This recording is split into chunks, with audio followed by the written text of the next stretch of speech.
terputus dan alhamdulillah kita bisa teruskan lagi dengan acara yang keren cadas ini ya, di Yesaya pasal 29 ayat yang ke-12. Nah, mungkin akan kita lanjut lagi. Tadi Ustadz Kay tadi sampai di mana tadi, cukup menarik, langsung kita sambung aja. Baik, insya Allah. Jadi yang seperti saya sampaikan di pembukaan barusan, bahwa saya bukan bertemu dengan Yesaya 29:12 secara khusus untuk mencari pembenaran-pembenaran, tidak. Yesaya 29:12 itu buat saya adalah ujung dari begitu banyak pembelajaran waktu saya belajar. Jadi dia seperti banyak gitu, lalu dia mengerucut ke satu. Buat saya itu 29:12. 29:12. Jadi mungkin saya mohon maaf, bisa nggak Ustadz Dondi bantu saya untuk tampilkan di share ini Hebrew-nya? Ada. Hebrew 29:12. Siap, sebentar. Hebrew 29:12. Nanti supaya kita kan sudah sampai pada pembicaraan bahwa saya kajian 29:12 Hebrew, lalu Arabik, lalu itu ada. Nah, saya komplit, ada Hebrew, ada Greek. Iya, sebentar. Saya baca yang di sini aja ya. Saya baca yang 29. Ya di situ ada supaya kita bisa sama-sama baca. Wih, lengkap pada orang. Komplit. Itu lihat yang di atas Hebrew apa tuh, tulisan apa tuh? Tulisan cacing. Bukan itu. 29:12. Kita tidak enaknya kalau baca Hebrew tuh kita tidak perlu pakai bismillah. Gitu ya. Iya kan? Tidak perlu pakai bismillah ya. Fenitan.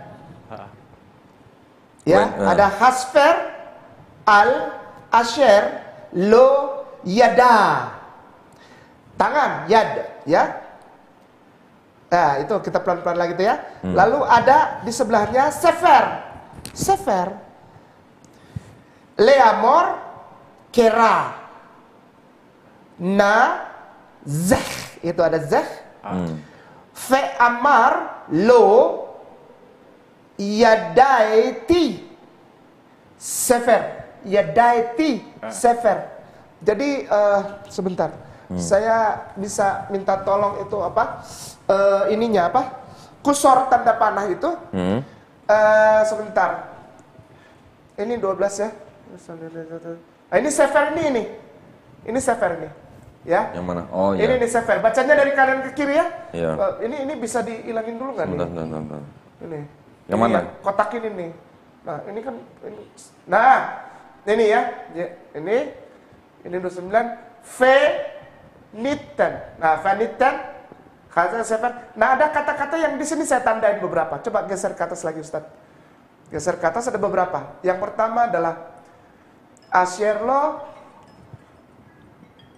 Lah, ini dia. Ini dia nih, 3 huruf ini. Iya. Ya. Bacanya kera.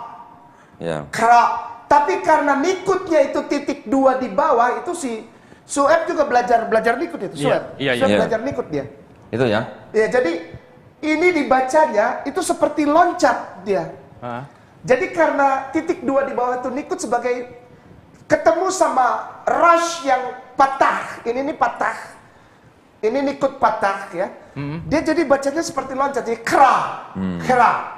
Nah, kata-kata ini ternyata kalau dihilangkan sangat kelihatan sekali karena ini artinya baca. Boleh Ustadz boleh kasih lihat ke penonton, ininya ditutup sebentar lalu kasih lihat saya bacanya di mana, Ustadz. Nah, ini saya baca. Saya kemana? Sini. Nah, ya. Ini yang saya baca tadi. Ya. Ini yang saya baca tadi itu sefer. Itu ada sefer di situ. Nah, jadi kata ini sebentar. Ini saya tunjuk ya. Mana dia sefer? Nah, kira. Ini. Nah, ini. Kira. Ini artinya baca. Kalau ini dihilangkan, berarti ketahuan sekali. Nah, Ustadz Dondi tolong tampilkan juga yang tadi saya udah bilang Arabnya sudah, Hebrew-nya sudah. Ustadz Dondi punya nggak Septuagintnya? Ini tadi. Mana? Nah, Itu coba. tadi sekaligus. Oh, ada. Ada.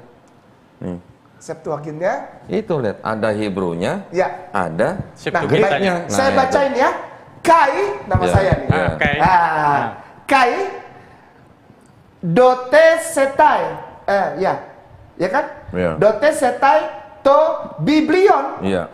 to eis, keiras ini nih. Nah. Ini jadi masalah ini. Keiras. Karena keiras ini artinya sebetulnya upon his hand, kan nggak nyambung. Sedangkan ini kata keiras ini diambil dari kata kira. Dia nggak mau ikutin, dia nggak mau buang itu. Ya. Dia harus ada seperti apa ya? Oh, ada miripnya. Ya. Jadi dia ambil itu kira, tapi kalau dia masukkan kiro, maka kiro akan berarti lain. Sehingga itulah yang saya sangat sayangkan. Kenapa dia masukkan keiras di situ? Kairas itu apa? Tat? Tangan apa? Unto someone's hands gitu. Someone's hand, oh, oke. Apa jadi gitu loh. Iya, kayak, iya. Tangan ya. kayak Tangan. gitu. Tangan ya. Tangan seorang yang Jadi tidak kairas mempunyai apa namanya, yang tidak yang unlearned ya. Iya, jadi sebetulnya kairas di situ tidak nyambung. Karena apa? Karena kairas ada pemaksaan Iya. untuk memasukkan kata kira itu ke dalam Septuagint. Jadi Nah, kalau kata kiro yang dari Ibrani itu kalau di-convert ke bahasa Greeknya harusnya apa? Tat? kira, Tulisannya? ki, x itu, ki, dan ro. Kiro itu adalah tanda salib Kristus, artinya Mesias, penebus. Artinya Messiah. Ya, ya. The anointed one, seseorang yang diurapi. Ini akan lebih parah kalau dia masukkan kiro di situ. Oh, begitu. Berarti Kristusnya itu bukan Yesus. Makin jauh dari Yesus. Makin Karena berantakan itu gini, ya. orang yang tidak dapat membaca itulah yang kiro. Iya, iya. Wah, ini bahaya, maka itu disebut ada keiras. Padahal tidak pernah ada itu enigma di situ. Kiro aja sebetulnya. Jadi Ustadz Ini Kainama masalahnya. curiga bahwa kata itu bermasalah. Keiras bermasalah buat saya karena di dalam bahasa Arabnya pun kiro, ikro. Terus kata hero-nya di mana di ayat ini? Tat? Kata kiro itu jadi gini, coba ulang, agak geser ke geser nih, saya bacain lagi. Kai dari kai, Ustadz, maaf. Ini geser lagi. Nah, kai dote setai to biblion touto eis keiras. Jadi biblion itu kitab, gulungan kitab. Ya. Tunggu. Scriptures. Ya. Iya. Nah, scriptures ini diberikan into kiro. Kan ini jadi saya makin stres. Iya. Kenapa? Karena gulungan kitab ini, biblion ini diserahkannya di kiro. Kok di kiro? Kiro itu nama guanya, nabinya orang Islam. Nggak boleh. Saya dulu nggak ada. Nggak boleh ini, nggak boleh ini. Ini kacau. Kenapa? Oke. Karena Jadi gitu. sampai di sini Ustadz Kainama berpendapat bahwa kata keiras itu bermasalah ya. Keiras bermasalah. Oke. Karena kalau baca Kira-kira bisa buktikan nggak bermasalahnya di mana Ustadz Kainama? di enigma. Enigma. Iya. Oke. Karena tunggu, agak geser dikit saja, geser ke sini sedikit, geser, Yang mana? geser.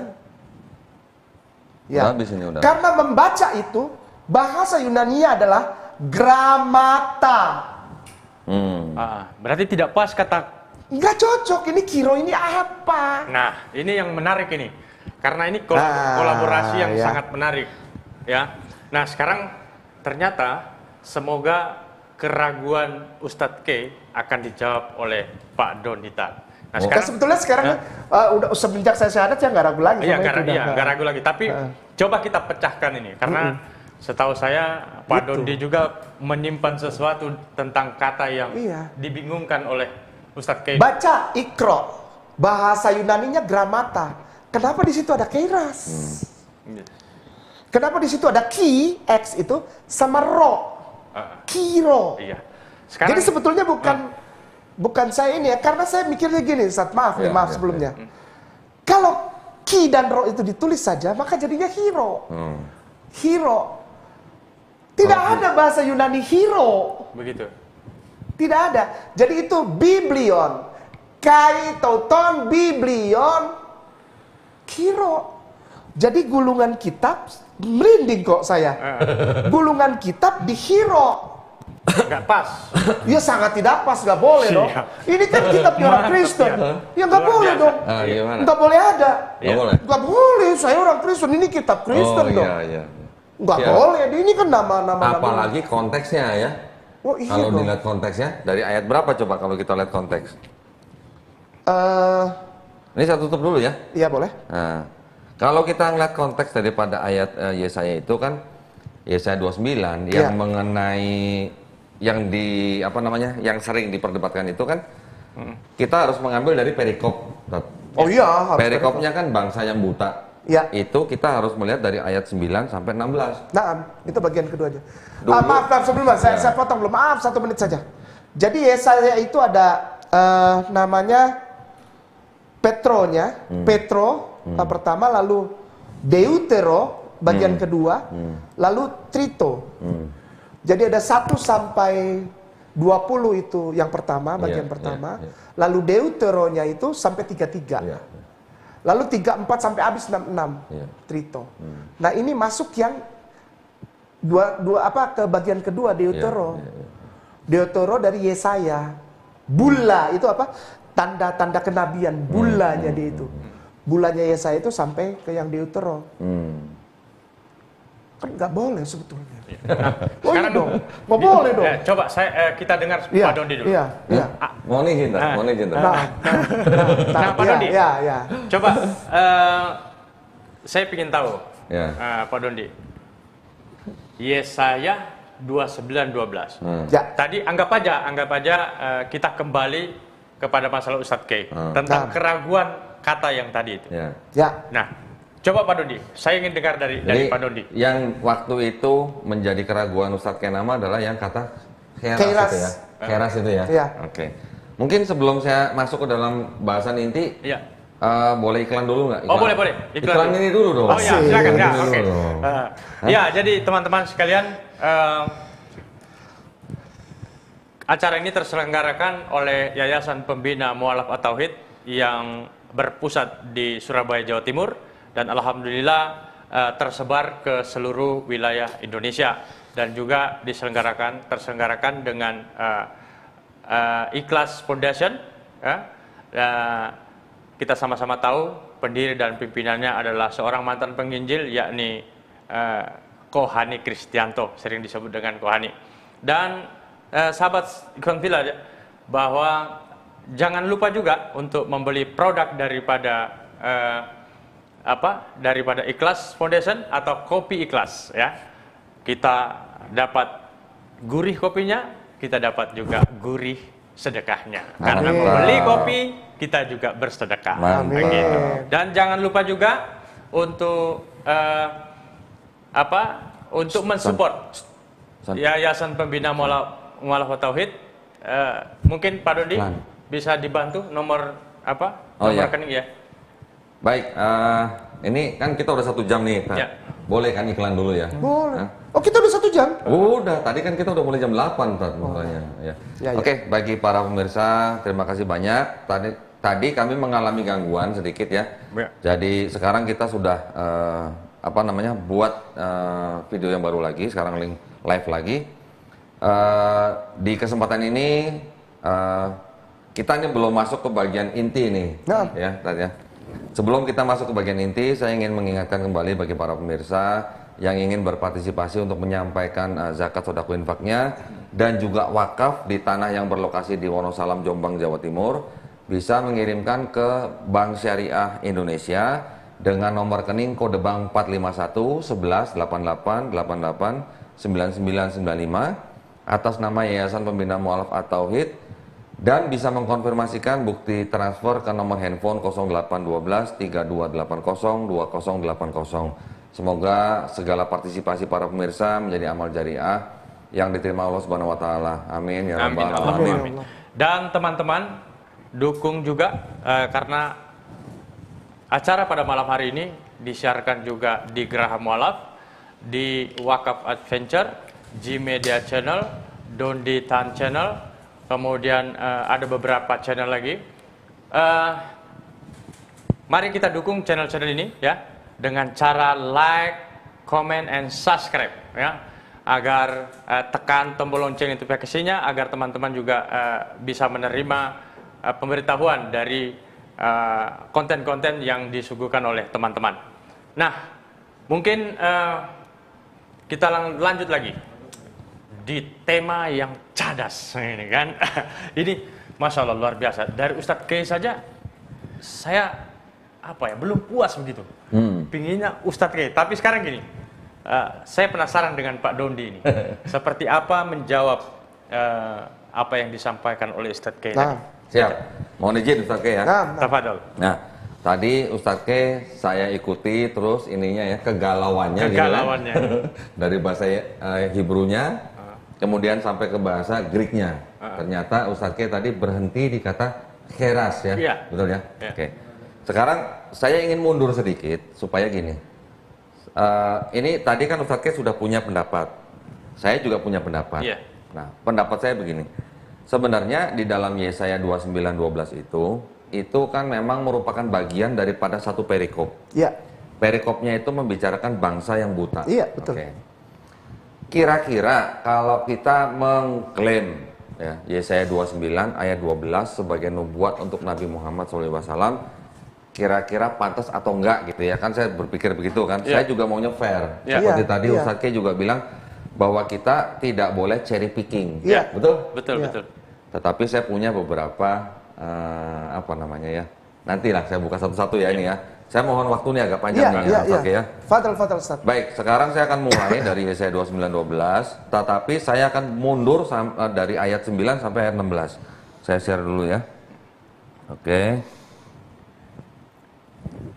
Ya, ini. Jadi, kalau kita melihat Yesaya 29 dari ayat 9 sampai 16, perikopnya adalah bangsa yang buta. Saya bacakan secara cepat ya. Nanti di ayat 12 yang kasih tanda kuning itu adalah ayat yang kita sedang bicarakan saat ini. Tercengang-cenganglah penuh keheranan, biarlah matamu tertutup, buta semata-mata, jadilah mabuk tetapi bukan karena anggur, jadilah pusing tetapi bukan karena arak. Sebab Tuhan telah membuat kamu tidur nyenyak, matamu yakni para nabi telah dipejamkannya, dan mukamu yaitu para pelihat telah ditudunginya. Maka bagimu penglihatan dari semuanya itu seperti isi sebuah kitab yang termeterai. Apabila itu diberikan kepada orang yang tahu membaca dengan mengatakan, baiklah baca ini, maka ia akan menjawab, aku tidak dapat sebab kitab itu termeterai. Perhatikan ayat 12. Dan apabila kitab itu diberikan kepada seorang yang tidak dapat membaca dengan mengatakan, baiklah baca ini, maka ia akan menjawab, aku tidak dapat membaca. Dan Tuhan telah berfirman, oleh karena bangsa ini datang mendekat dengan mulutnya dan memuliakan aku dengan bibirnya, padahal hatinya menjauh daripadaku dan ibadahnya kepadaku hanyalah perintah manusia yang dihafalkan, maka sebab itu sesungguhnya aku akan melakukan pula hal-hal yang ajaib kepada bangsa ini, keajaiban yang menakjubkan, hikmat orang-orangnya yang berhikmat akan hilang, dan kearifan orang-orang yang arif akan bersembunyi.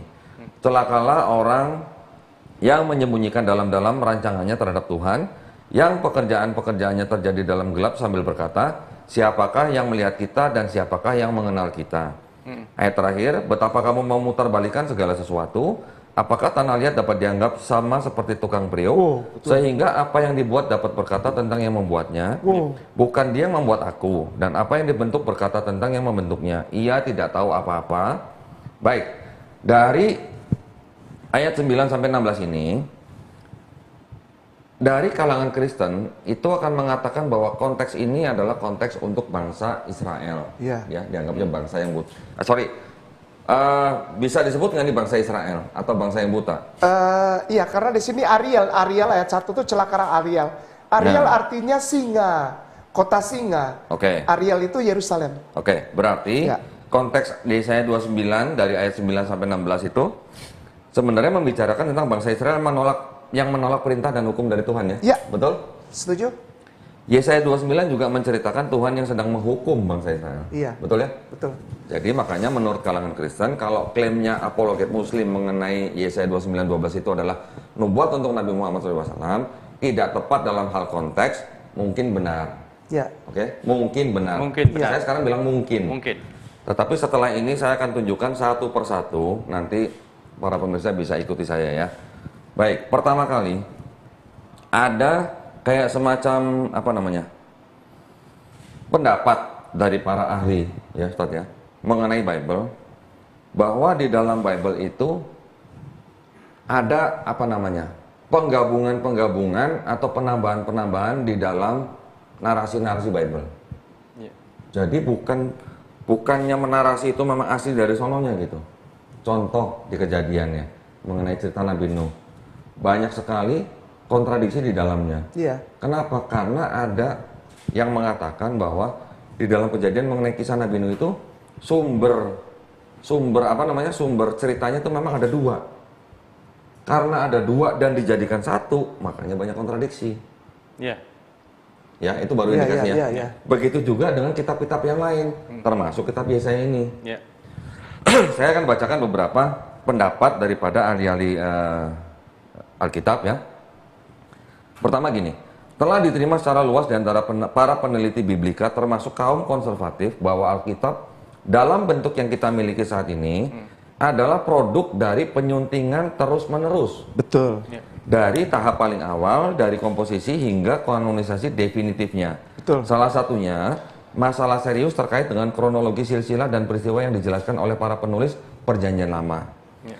Misalnya, angka-angka dalam kronologi silsilah Kejadian 5 dan 11 sengaja dimanipulasi dengan cara tertentu yang menyebabkan inflasi tanggal atau perubahan tanggal dan kesulitan kronologis hilirnya. Ini saya ambil dari buku L. Kostner and R. Carter, Textual Tradition and Biblical Chronology, terbitan tahun 2015, halaman 99 sampai 105. Para pemirsa nanti boleh cek. Berikutnya, menurut ahli Alkitabiah kontemporer yang berhubungan dengan kritik tekstual, tidak ada yang namanya urutan kronologis dari narasi Alkitabiah. Ini yang ngomong bukan kita loh, ya. Tidak ada urutan kronologis dari narasi Alkitabiah. Sebentar, tidak ada urutan kronologis dari narasi Alkitabiah. Yang ngomong ini bukunya berjudul Continuity and Discontinuity, Chronological and Thematic Development atau mungkin, in Isaiah 40 to 66.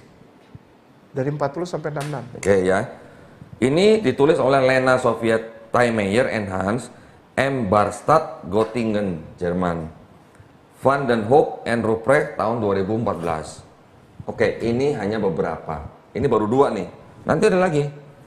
Bagian-bagian tertentu dari teks telah mengalami pengaturan ulang juru tulis yang dalam.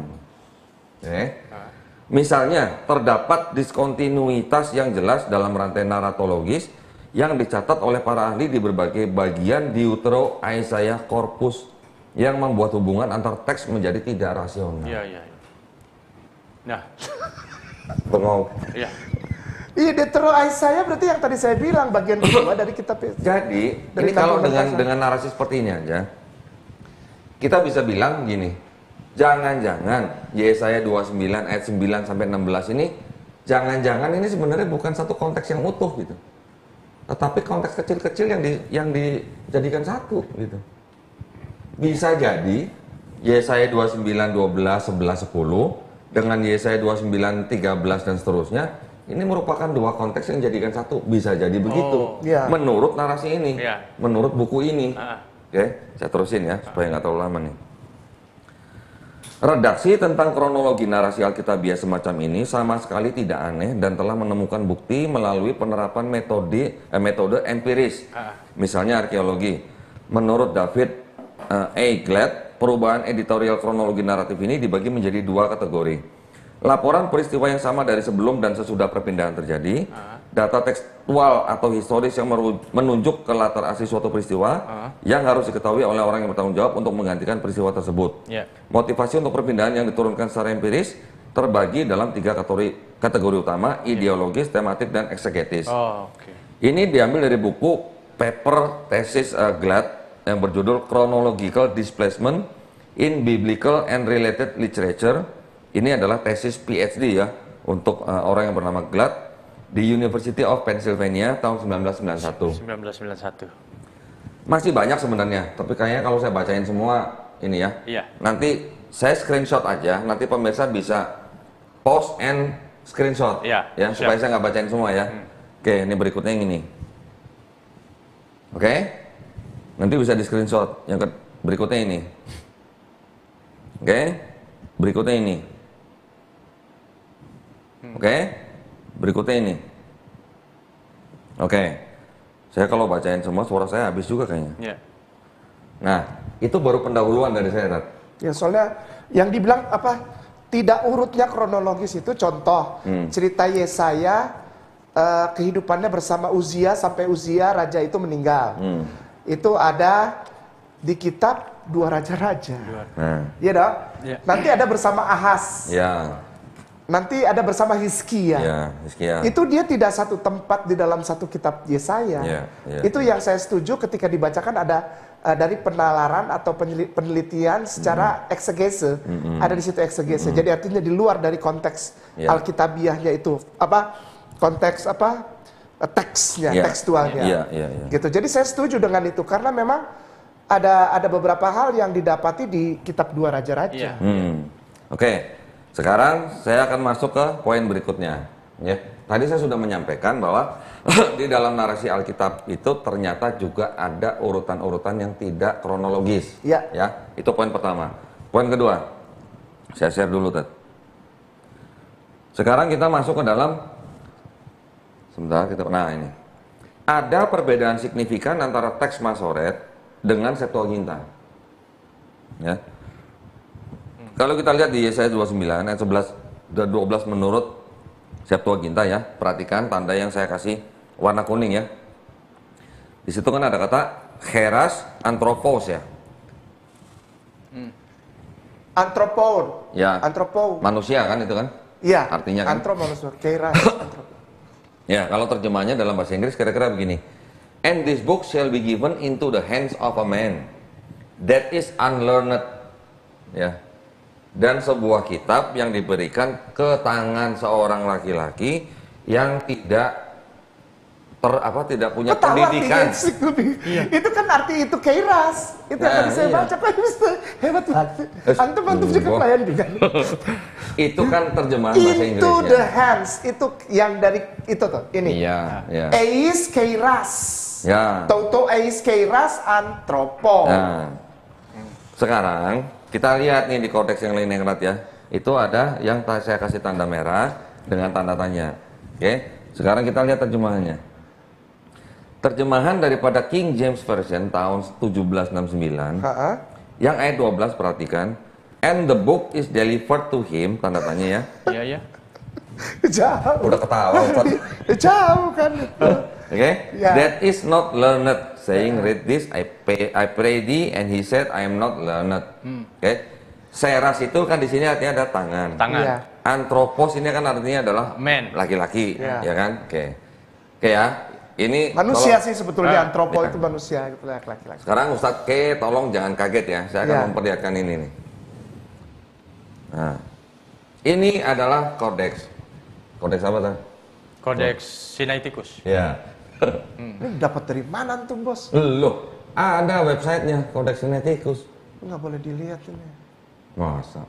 Nggak boleh, Bos. Wah, nggak boleh. Jangan gitu, Bos. Jangan gitu. Iya. Terus. Nah, perhatikan. Satu kata yang saya berikan tanda kotak di sebelah kiri bagian tengah. Ya. Itu saya perlihatkan ke kanan, ya, agak kanan. Agak atas. Wah. Di situ ada tulisan keras. Perhatikan kerasnya. Terus kita lihat ke bawah lagi. Kita lihat epsilonnya kecil besar atau besarnya sama atau enggak kan? Epsilonnya kecil. Nah, kok kecil? Besar. Sebentar ya. Itu tuh yang seperti huruf E itu, Iya, di ini. sebelahnya seperti huruf X tuh, iya. Iya. Itu besar atau kecil? Besar. Oh, sama X-nya besar mana? Kecil lah dia, nyelip. Kecil, nyelip. Kecil nyelip. Iya kan? Iya. Kecil. Kenapa dia lebih kecil tulisannya? Maaf ya, sebetulnya nggak ada itu dia. Yang ada cuma ki dan ro. Nah. Oh begitu. Nah, itu Yang dia. ada itu ini, ki dan ro. Ki dan ro. Ini ditambah, ditempel.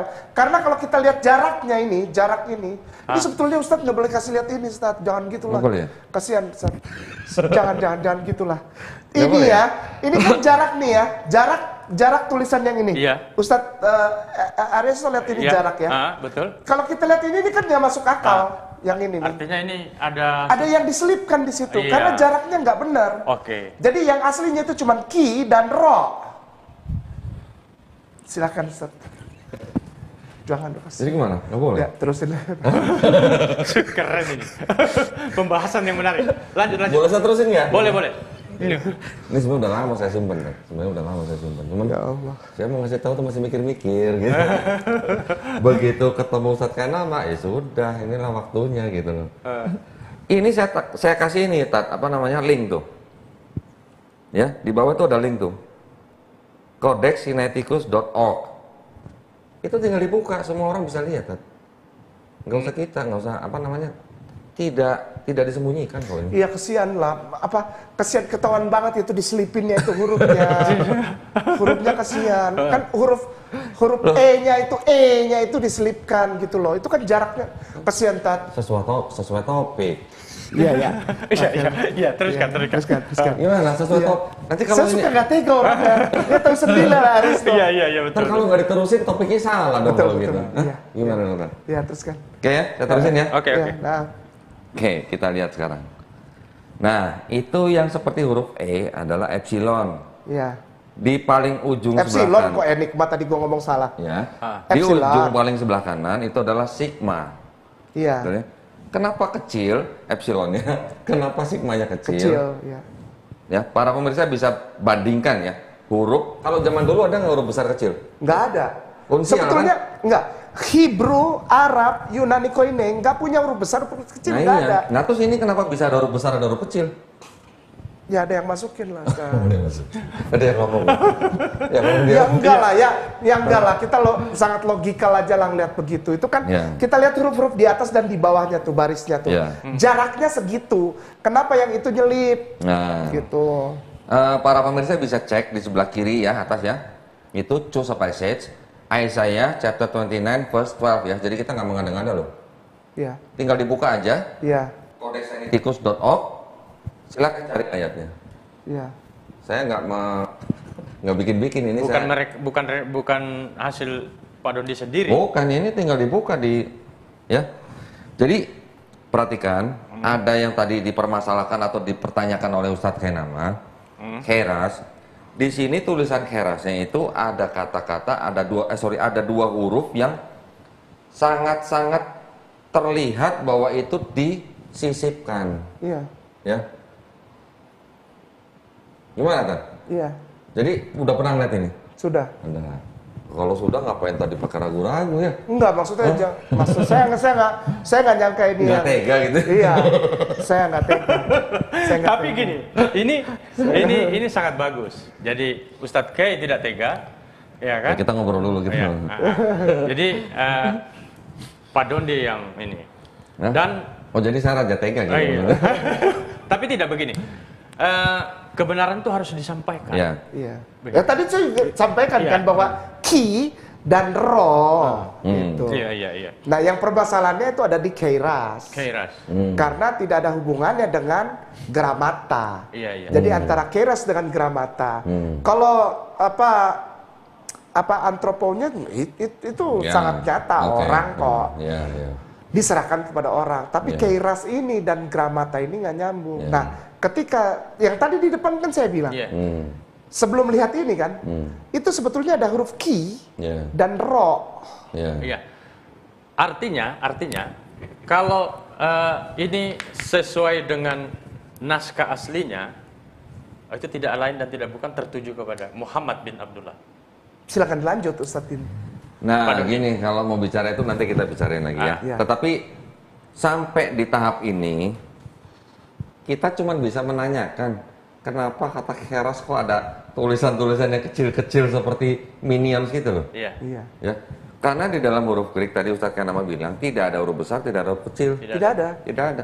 Jadi kalau ada huruf yang kemudian nyempil di tengah itu dari mana gitu? Apa penulisnya nggak tahu apa gimana? Iya.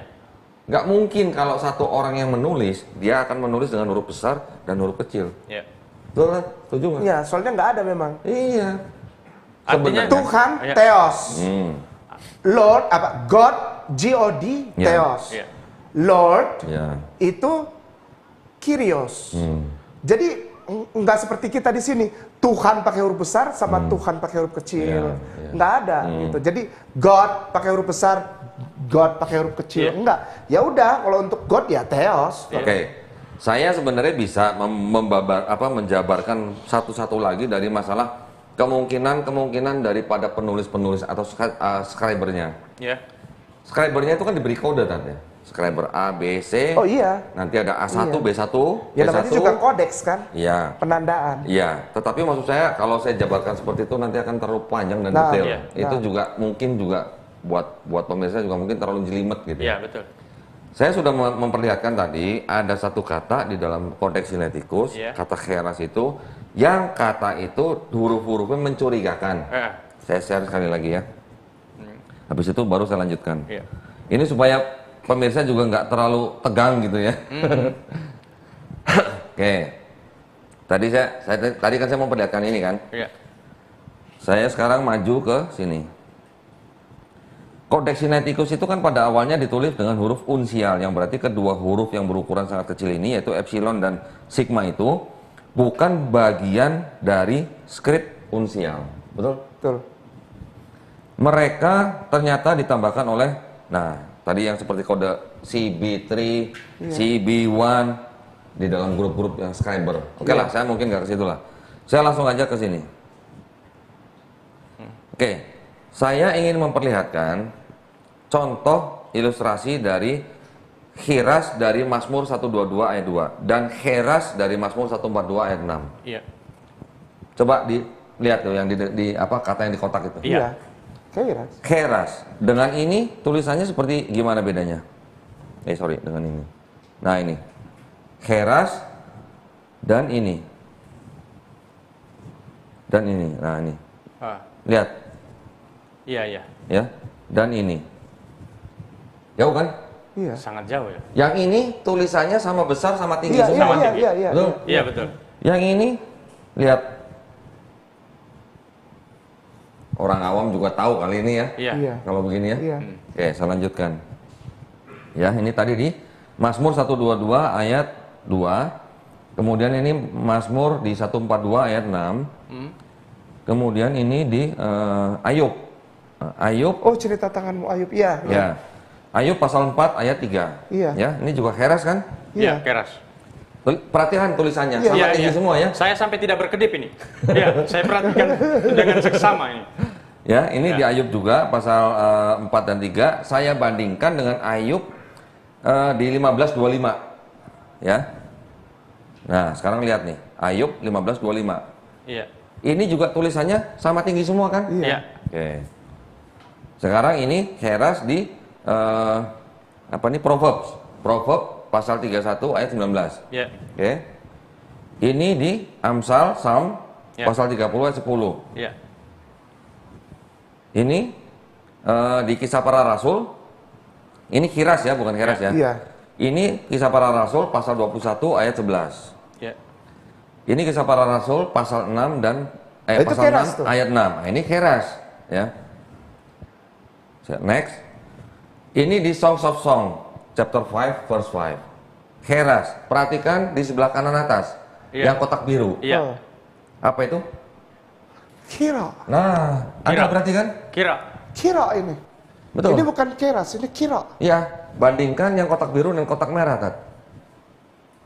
Kairas. Ya. Yang merah itu kairas. Yang biru itu kira. Kira apa?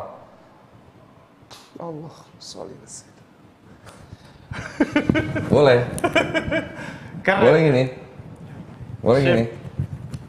Kita nggak usah ribut-ribut klaim bahwa ini untuk Nabi Muhammad SAW. Enggak. Tidak usah. Kita pertanyakan aja. Itu tadi Keras itu epsilon sama sigmanya dari mana? Itu aja jawabnya. Iya. Nggak usah ribut-ribut lah itu sampai nunggu buat itulah. Iya. Seperti tadi Ustadz Kenama bilang, nggak usah ngemis-ngemis, nggak usah ngais-ngais. Iya. Baru begini aja kita nanya, belum tentu bisa dijawab. Sekarang kita bisa lihat yang kotak biru dan kotak merah. Iya. Itu ada di Song of Songs, chapter 5, verse 5. Ada hero, ada Keras. Ini belum selesai nih, nanti saya akan buktikan. Waduh, benar. 55 itu kan sambungannya 516. Iya, nanti akan saya buktikan kata hero yang di dalam kotak biru itu dipakai oleh orang yang Yunani yang berbahasa Yunani sebagai kata apa? Nanti tunggu kejutannya. Iya, siap. Wah, semakin keren ya. Iklan dulu. Iklan dulu kita. Luar biasa teman-teman ya. Saya semakin penasaran gitu. Kalau bisa ini kita sampai pagi. Ustadz K saja itu sampai apa ya? Terkesima saya melihat. Iya. Mungkin operator iklan langsung kopi ikhlas.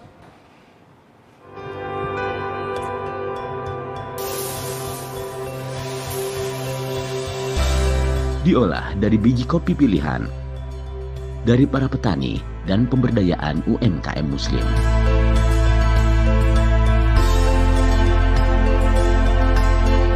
Minum kopi ikhlas, insya Allah berpahala karena sambil beramal dan barokah.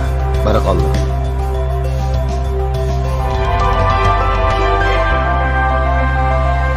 Ikhlas Coffee, belanja sambil berbagi, raih berkahnya.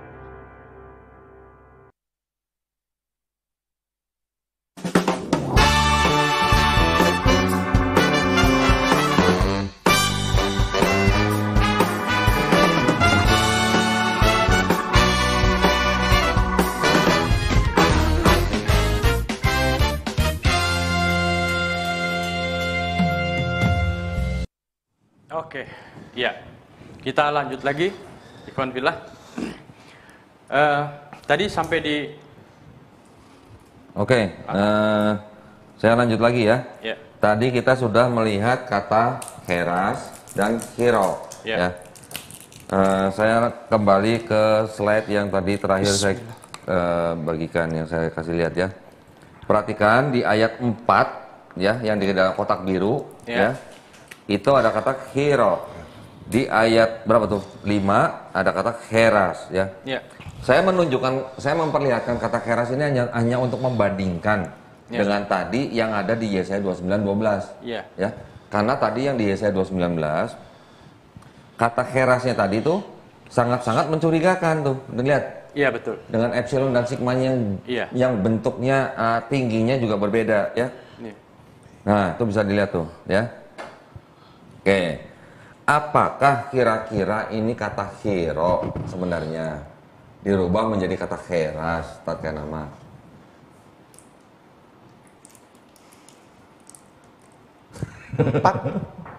Song of Song 5, 4 dan 5 ya. Nah, apakah yang di Yesaya 29:12 itu sebenarnya kata hero, tetapi dirubah atau ditambahkan huruf epsilon dan sigma sehingga menjadi Keras? Saya jawab itu kata kiro.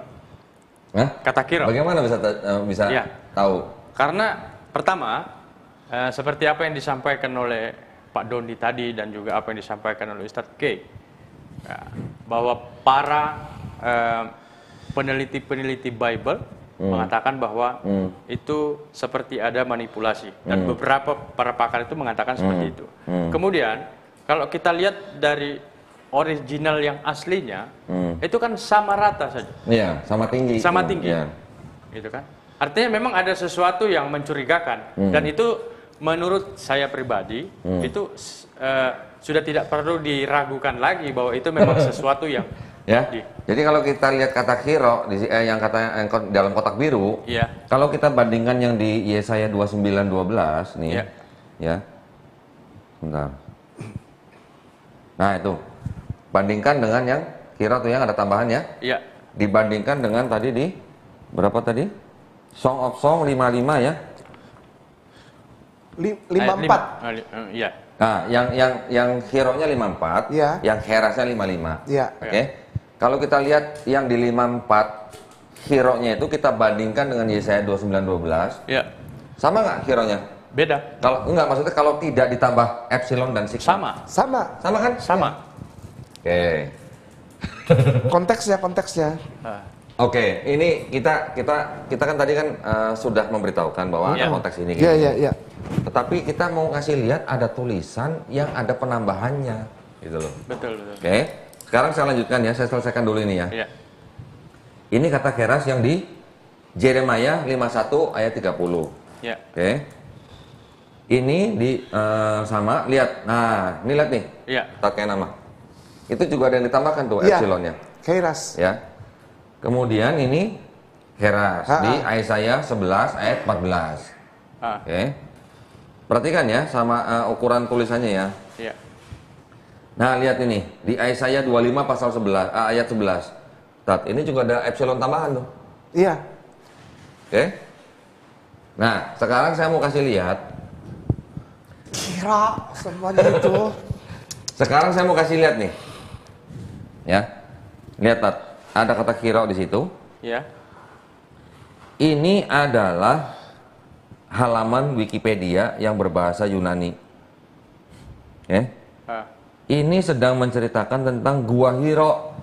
Lihat gambar foto di sebelah kanan, kelihatan nggak? Iya. Ada foto Gua Hiro, kelihatan nggak? Iya. Mana? Nggak kelihatan di sini, Mas. Oh, nggak kelihatan ya?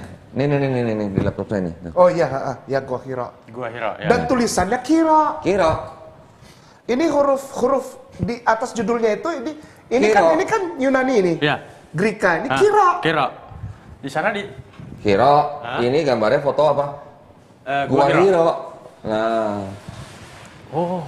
Jadi tulisan Hiro yang tadi di Yesaya 29:12 dan di Amsal 5 ayat 4. Iya. Itu sama tulisannya dengan ini. Dan ini menceritakan Gua Hiro. Baik. Ustadz, aku boleh selipin sedikit nggak? Siap. Kiro yang di Kidung Agung Song of Song 54. Yang tadi biru. Ustadz. Oh, mau lihat lagi? Iya. Gimana tadi? Ini. Lobang itu artinya.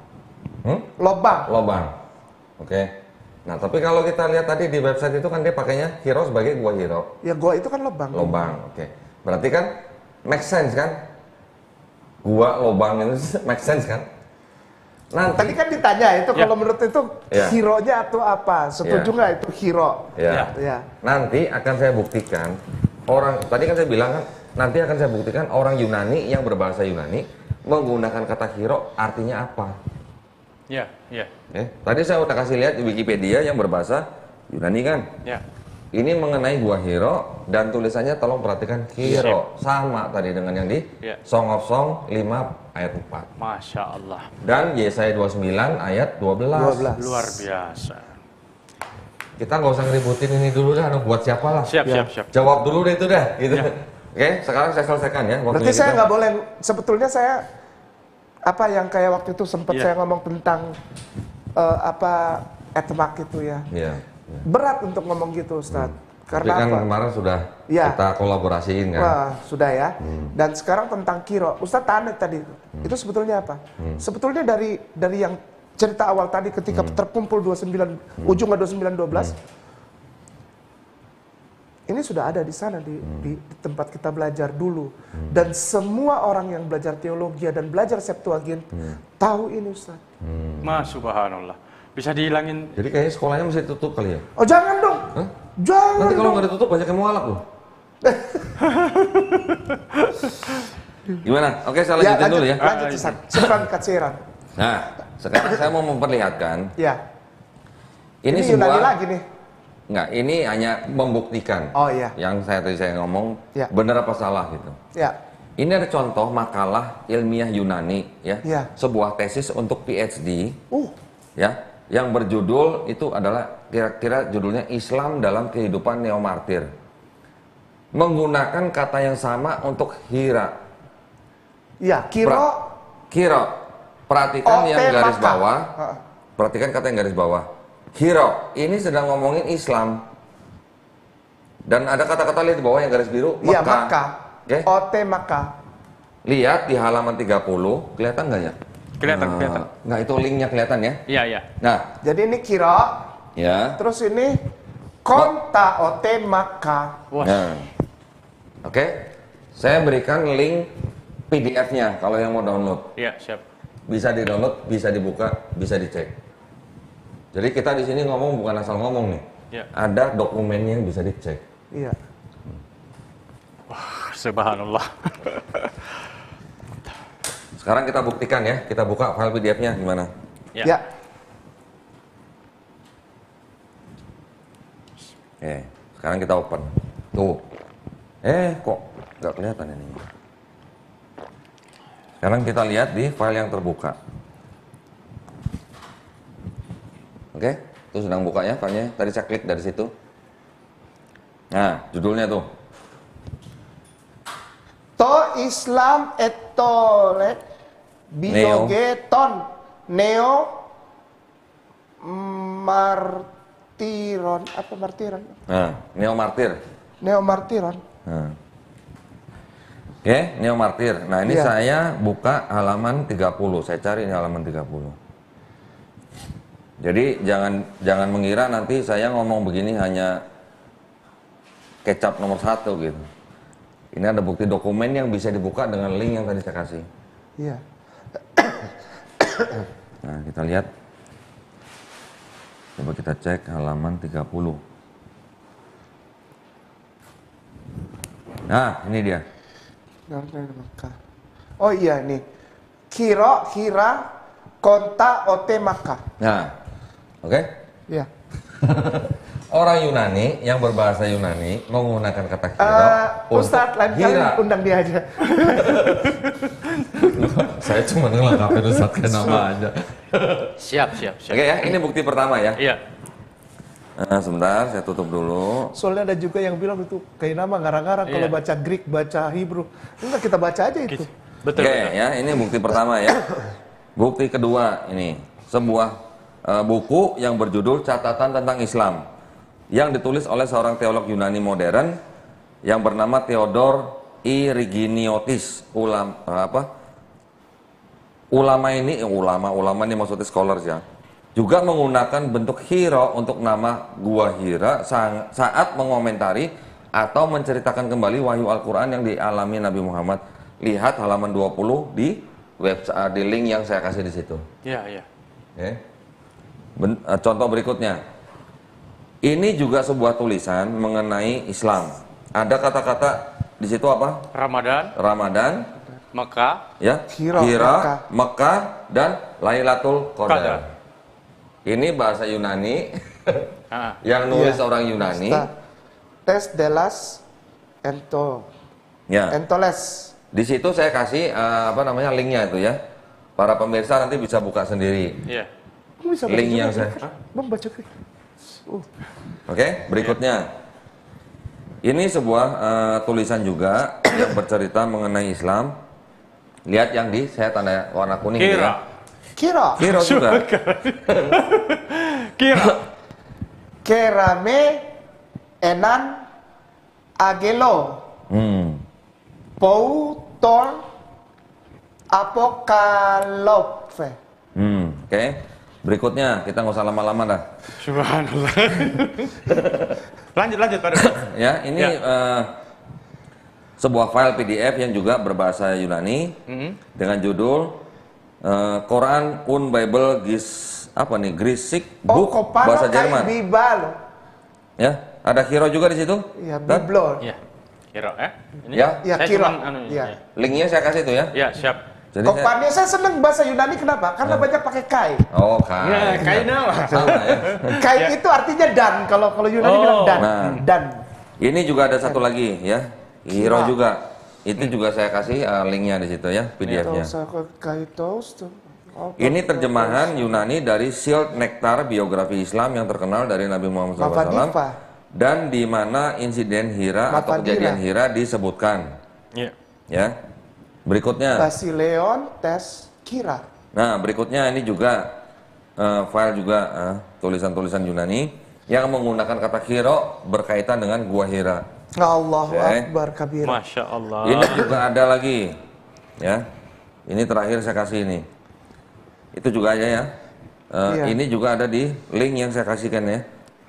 Jadi kalau kita lihat seperti di atas, tidak ada keraguan gitu, bahwa tulisan Hiro itu yang dari bahasa Yunani itu kalau diarabkan bahasanya artinya Hiro. Gua Hira. Iya, gitu. Karena orang Yunani yang berbahasa Yunani ngomongin Gua Hira dengan tulisan itu, gitu loh. Mau dibantah apanya gitu? Oke, siap. Oke? Siap. Jadi kalau kita kembali ke Yesaya 29:12 menggunakan kata Hiro, sedangkan orang Yunani yang lain yang menggunakan bahasa Yunani menggunakan kata yang sama untuk bercerita tentang Gua Hiro. Iya, siap. Saya nggak ngomongin buat siapa-siapa lah. Ya. Siap. Oke. Jadi saya ulangin dari awal bahwa kronologis atau urutan kronologis daripada narasi di Alkitab menurut beberapa ahli yang tadi saya bacakan itu ternyata tidak menjamin semuanya urut, gitu kan? Yang kemudian berikutnya saya tampilkan kata Hiro, ya. Saya bandingkan dengan kata Heras yang di ayat-ayat lain. Siap. Kata Hiro dirubah menjadi Heras. Kemudian saya kasih contoh tadi di ayat-ayat lain yang menggunakan kata Heras dibandingkan dengan kata Hiro. Okay. Jadi gimana saya mau ngomongnya? Ya. Nah, jadi kalau begitu, seperti awal saya ngomong bahwa memang kalau kita mau melihat konteks yang sudah tertulis di dalam Bible yang dalam bentuk yang sekarang, konteksnya mungkin itu tidak ada hubungannya dengan Nabi Muhammad SAW. Tidak ada ya. Oke. Tetapi kalau kita memperhatikan dari tulisan-tulisan ahli-ahli Bible yang mengatakan bahwa ada kemungkinan narasi-narasi itu adalah seperti penyulaman yang terjadi terus-menerus. Oke. Berarti dengan kata lain ada semacam kayak pemikiran bahwa jangan-jangan Yesaya 29:12 itu awalnya dulu dalam bentuk awalnya itu adalah nubuat untuk Nabi Muhammad SAW. Bisa saja, gitu kan? Tetapi dengan segala cara dirubah, direkayasa, dimanipulasi dalam bentuk tulisannya, dalam bentuk konteksnya, betul? Menjadi kabur gitu loh. Bisa nggak terjadi begitu? Bisa. Sangat bisa. Cukup kalau begitu. Ini bukan karena saya ngomong sama Ustadz Ke menjawab juga bukan karena saya sama-sama Muslim ya. Tetapi ini dari akal dan rasional nih. Betul. Gitu. Terjadinya begini yang Ustadz bilang tadi bahwa konteks itu disamarkan. Saya sedih banget gitu ya. Kenapa kok orang tega bikin? Saya ingat saudara saya, Ustadz. Saudara saya tuh percaya yang ini yang sudah disamarkan. Dan saudara kita juga, Ustadz, masih banyak di luar sana. Yang keras, marah kalau kita ngomong gini. Padahal kita tuh sayang gitu. Engkau tuh mengimani sesuatu yang disamarkan. Ini kejadian yang disamarkan ini dibuka sedemikian jelas. Subhanallah, alhamdulillah. Seperti yang kemarin kita cerita tentang Markus 7 ayat 19.